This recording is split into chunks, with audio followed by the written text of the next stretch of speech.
নমস্কার, শুভ সন্ধ্যা। শাশ্বতী সিনহা টক্সে আপনাদের সবাইকে স্বাগত। আপনারা শুনছেন বিভূতিভূষণ বন্দ্যোপাধ্যায়ের দুই বাড়ি। আজ পঞ্চম পর্ব। এই পর্বের নাম নিধু অদ্ভুত স্বপ্ন দেখিল। প্রথম অংশটুকু আজ শুরু করি। নিধু সে রাত্রে বাড়ি আসিয়া একটি অদ্ভুত স্বপ্ন দেখিল। কোথায় যেন সে একটা পথ বাহিয়া চলিয়াছে, তাহার সামনে একটা বড় পুকুর, পুকুরে এক রাশ পদ্মফুল ফুটিয়া আছে। পুকুরের পাড়ের ছোট্ট একটা কুঁড়ে ঘর হইতে হাস্যমুখী মঞ্জু বাহির হইয়া আসিল। অথচ দুজনেই দুজনকে জানে ও চিনতে পারিয়াছে।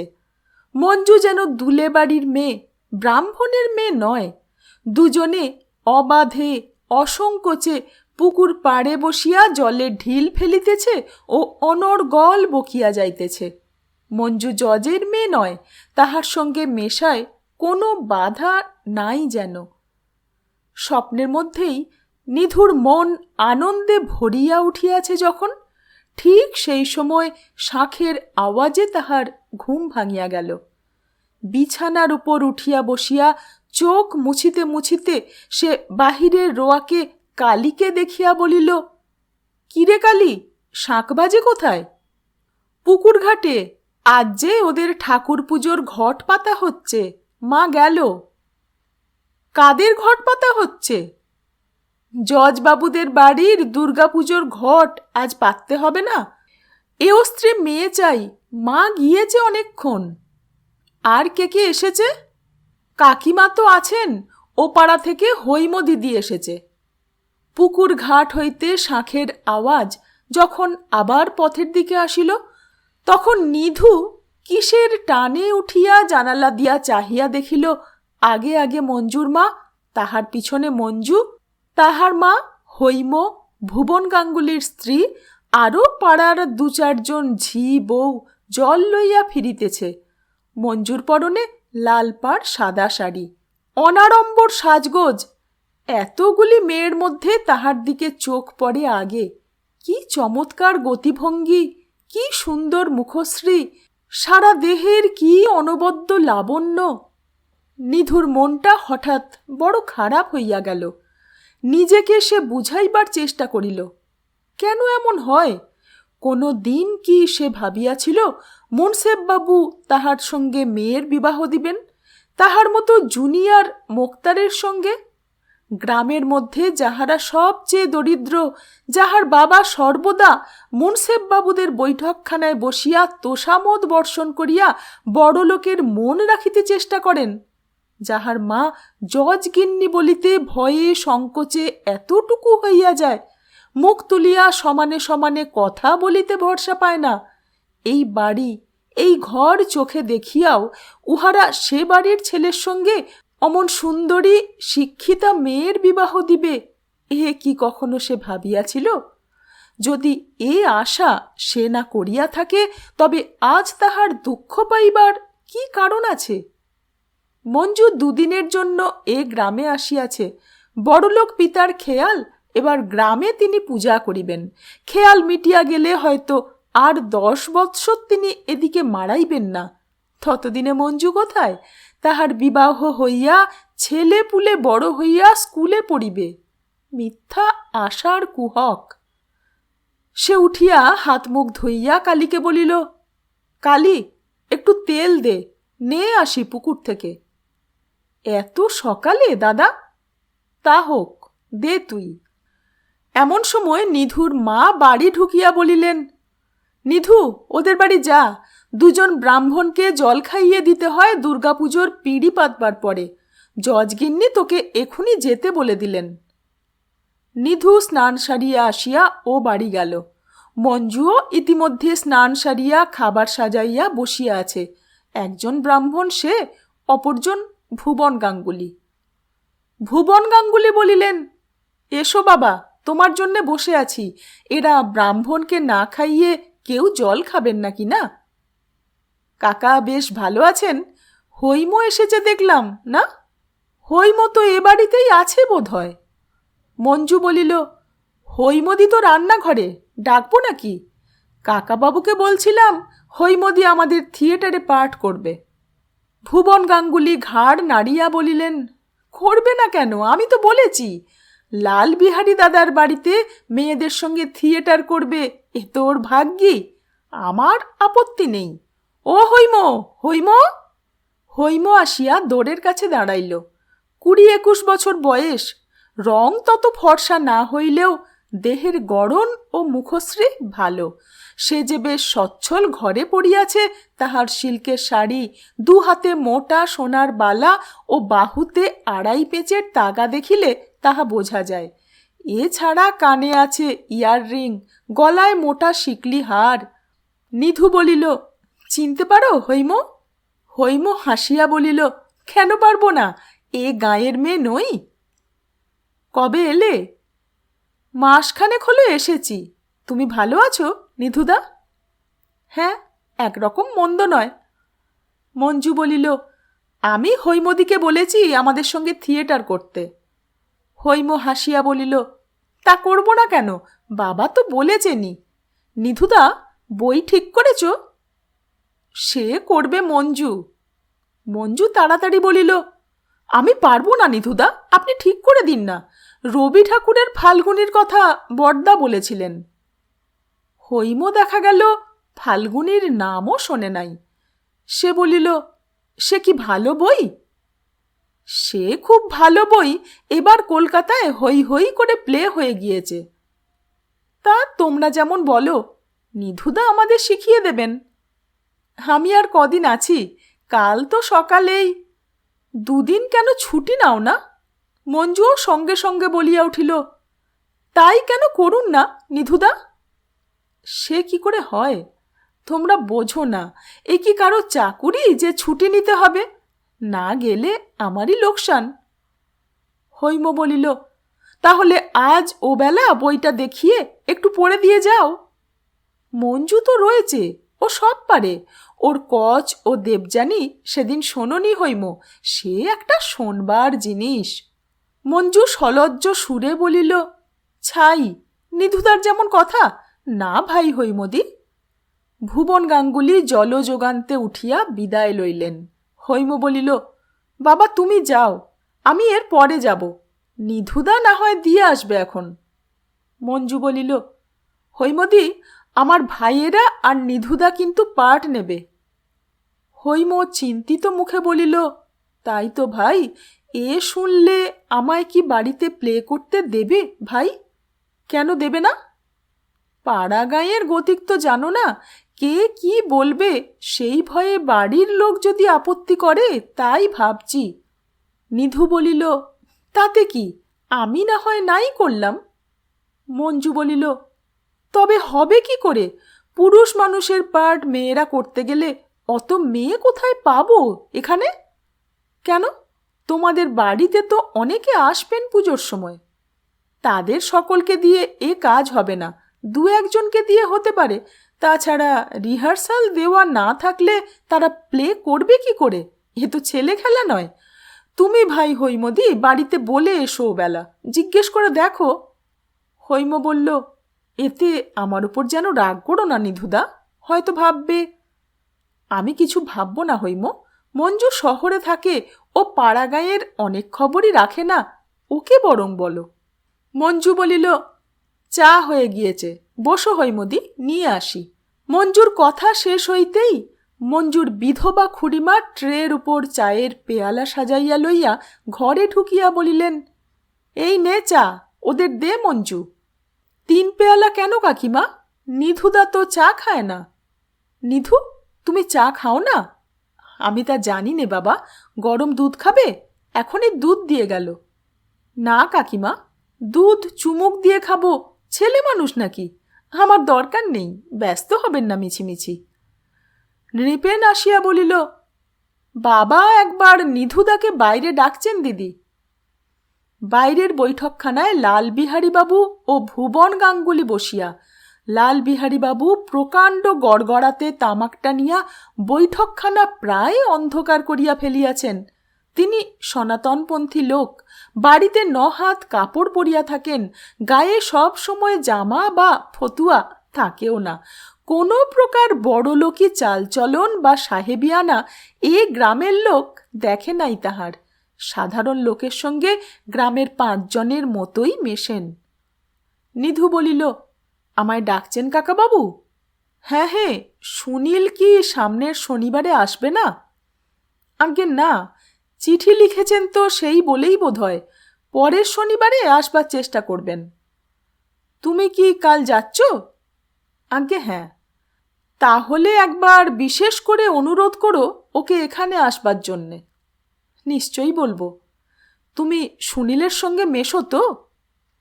আজ্ঞে মিশি, তবে আমরা হলাম জুনিয়র মোক্তার আর তিনি হলেন আমাদের হাকিম, বুঝতেই তো পারেন। একখানা চিঠি দেব, নিয়ে গিয়ে ওর হাতে দিও। আজ্ঞে নিশ্চয়ই দেব। নিধু পুনরায় বাড়ির মধ্যে ফিরিয়া দেখিল হৈম ওরফে হেমপ্রভা দালানে বসিয়া নাই। মঞ্জু একা বসিয়া অনেকগুলো শিশি বোতল জড়ো করিয়া কি করিতেছে। মুখ তুলিয়া বলিল, আসুন নিধুদা, হৈমদি ওপরে গিয়েছে কাকিমার সঙ্গে কথা বলতে, বসুন। ওসব কি? মার কাণ্ড। আসবার সময় আচার এনেছিলেন, জ্যাম জেলি, বর্ষায় সব নষ্ট হয়ে গিয়েছে। 2-1টা যা ভালো আছে দেখে দেখে তুলছি, বাকি ফেলে দিতে হবে। খাবেন নিধুদা? এই একরকম জিনিস আছে, মাদ্রাজি জিনিস, একে বলে ম্যাঙ্গো পার্ল, চিনির মতো দেখতে। একটু খেয়ে দেখুন, ল্যাংড়া আমের গন্ধ, আম খাচ্ছি মনে হবে।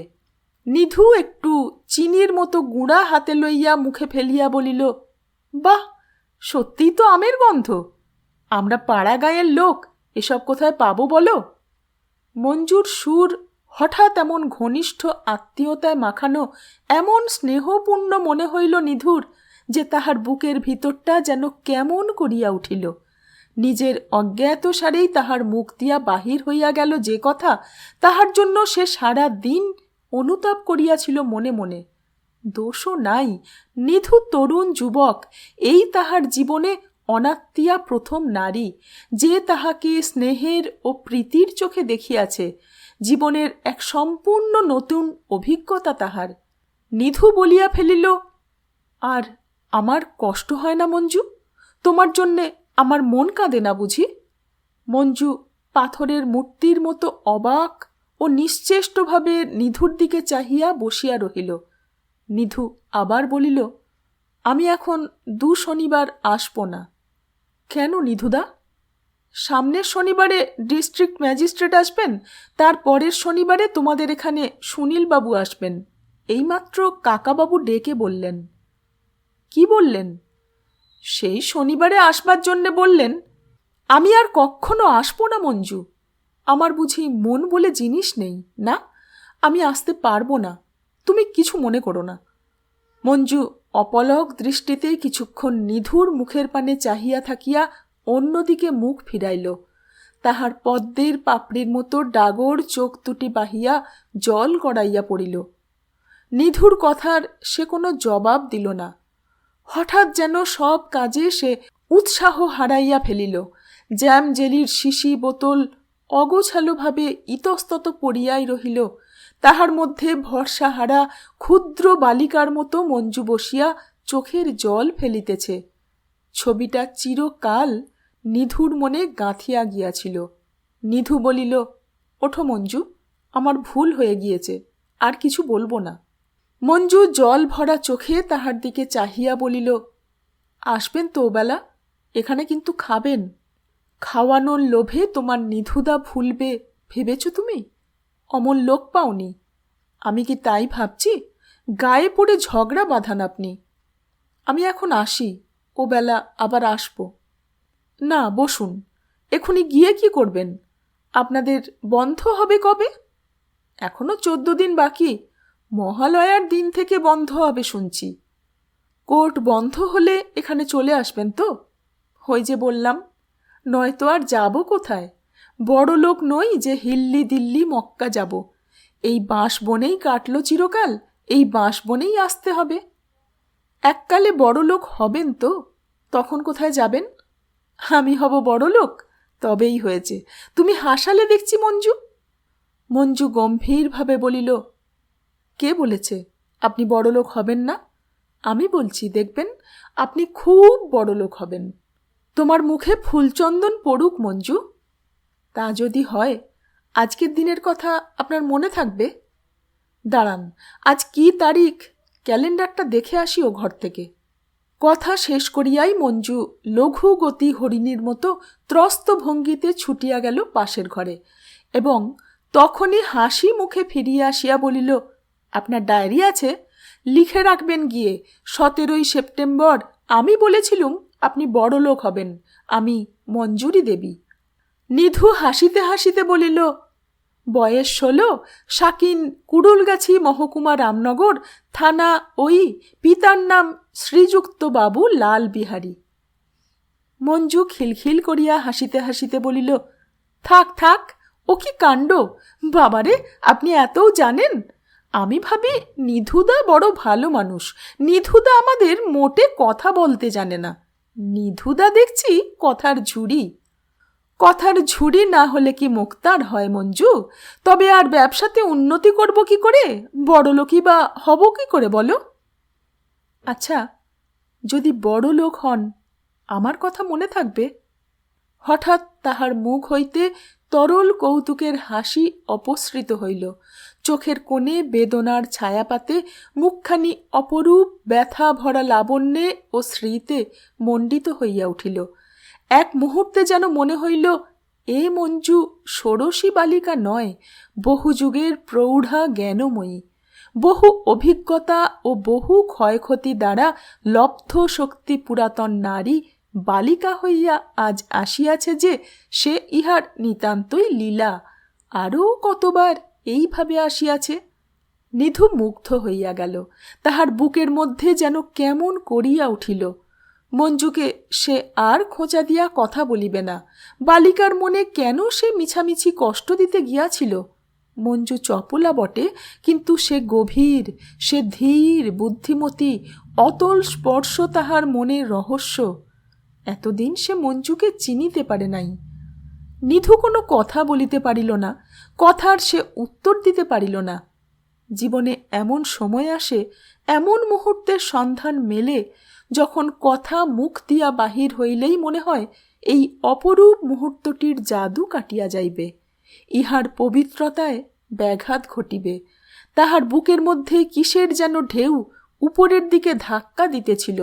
সেটাকে আর একটু প্রশ্রয় দিলেই সেটা কান্নারূপে চোখ দিয়া গড়াইয়া সব ভাসাইয়া ছুটিবে।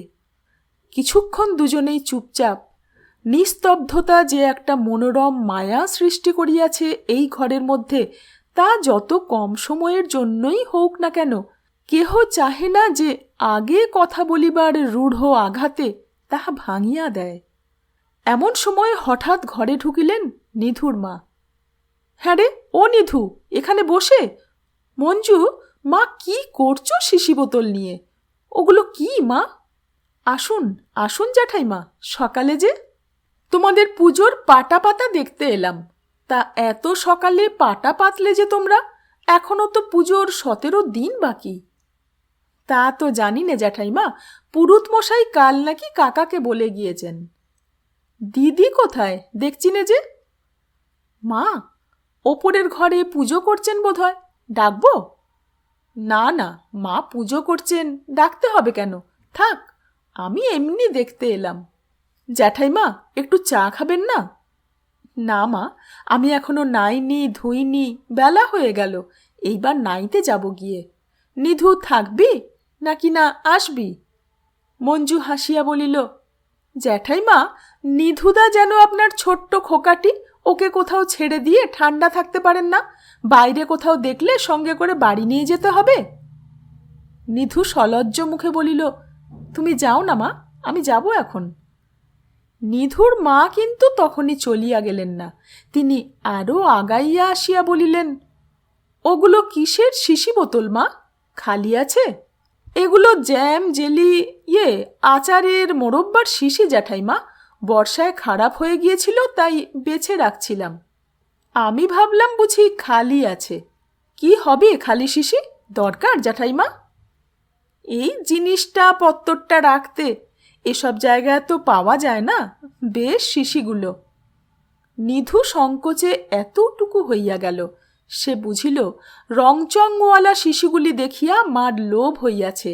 মেয়ে মানুষের কাণ্ড, তা দরকার থাকে এখানে চাহিবার দরকার কি? মাকে লইয়া আর পারা যায় না, ঘটে যদি কিছু বুদ্ধি থাকে এদের। মঞ্জু শশব্যস্ত হইয়া বলিল, হ্যাঁ হ্যাঁ জ্যাঠাইমা, শিশির দরকার, আমি ভালো শিশি এনে দিচ্ছি। বিলিতি জেলির খালি বোতল আছে মার ঘরে দোতলায়, আমি আসছি এখুনি, বসুন জ্যাঠাইমা। মঞ্জু ঘর হইতে ত্রস্তপদে বাহির হইয়া গেল এবং কিছুক্ষণ পরেই দুটি সুদৃশ্য লেবেল মারা খালি বোতল আনিয়া নিধুর মার হাতে দিয়া বলিল, এতে হবে জ্যাঠাইমা?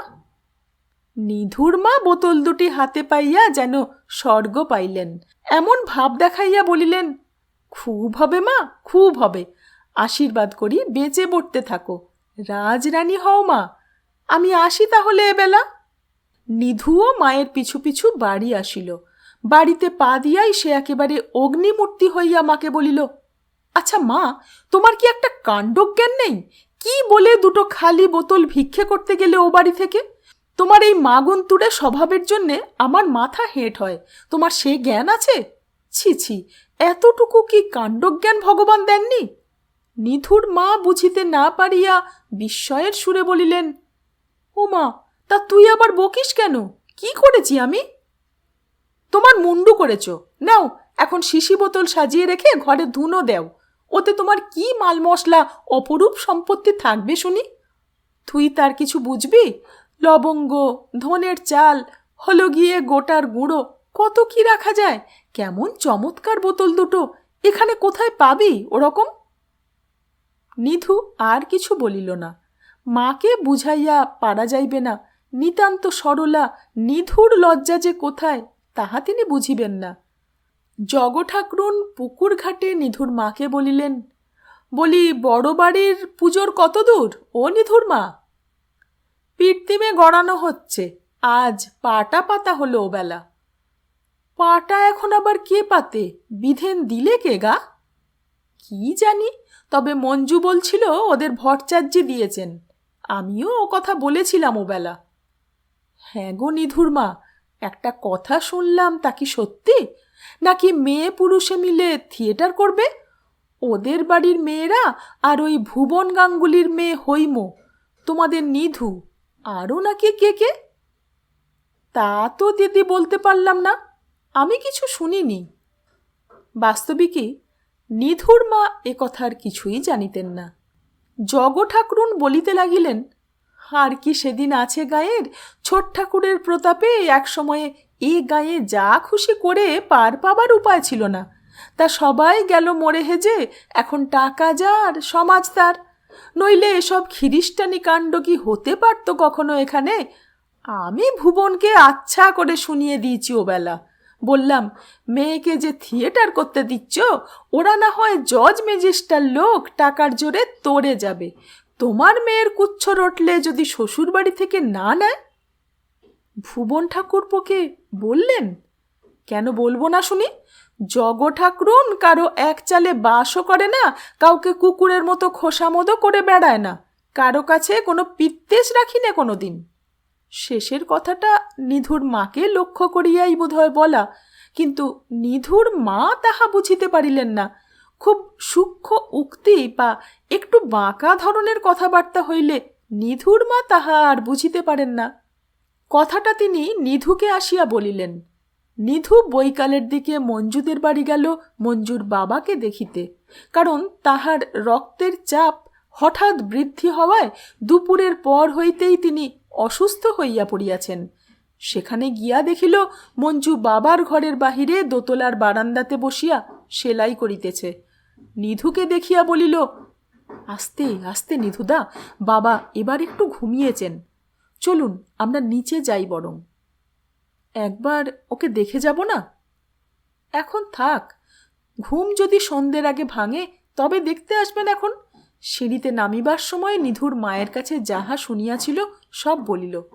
মঞ্জু শুনিয়া বিশেষ আশ্চর্য হইল না, বলিল, হৈমদি নিজেই তো এ কথা বলে গেল ওবেলা, আমরা যদি পুরুষ না নিই তবুও তারা বাড়িতে করতে দেবেন না। তাও বলতে পারি নে, আপত্তি যদি করে তাতেও করতে পারে। বলিতে বলিতে হৈমর গলা শোনা গেল, বাহির হইতে ডাকিতেছে, ও মঞ্জু, ও নৃপেন। মঞ্জু ছুটিয়া আগাইয়া লইয়া আসিতে গেল।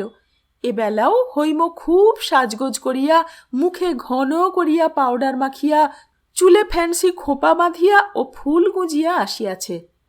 বাড়ি ঢুকিয়াই সে বলিল, নিধুদা আসেনি? এসে বসে আছেন।